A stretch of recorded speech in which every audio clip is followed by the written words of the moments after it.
History is filled with kings who thought they were gods. But one king brought an army of giants to fight the Creator.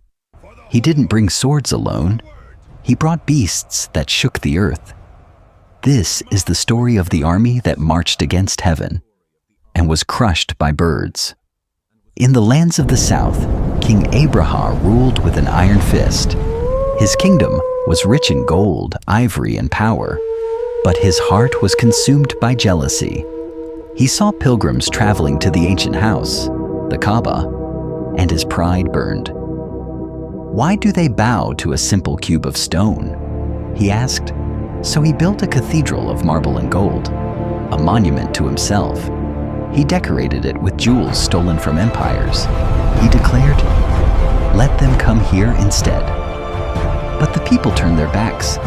The cathedral stood empty, and Abraha's jealousy turned to rage.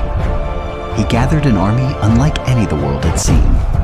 At its front walked the giants, war elephants, massive beasts, armored in steel and draped in silk.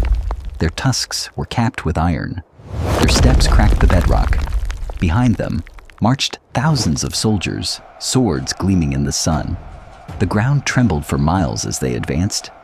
Tribes fled in terror. Kings sent tribute to buy peace. Abraha laughed. "Who can stop this tide, Chargi?" he boasted. "I will tear down the ancient house. I will erase their god."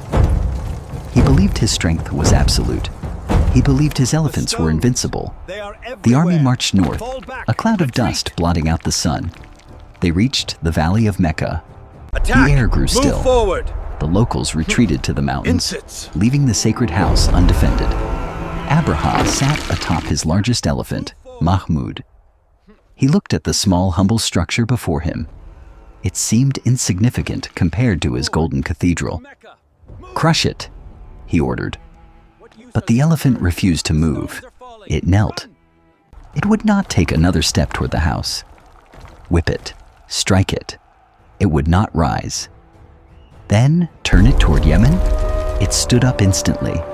A silence fell over the army, a fear they could not name. Suddenly the sky darkened, not with clouds, but with wings. From the sea came flocks of birds, countless as sand grains. Each bird carried 3 stones, 2 in its claws, 1 in its beak. Stones of baked clay, marked for destruction. Abraha looked up, confused. "Birds?" he scoffed. But then the rain began. Not water, but stones.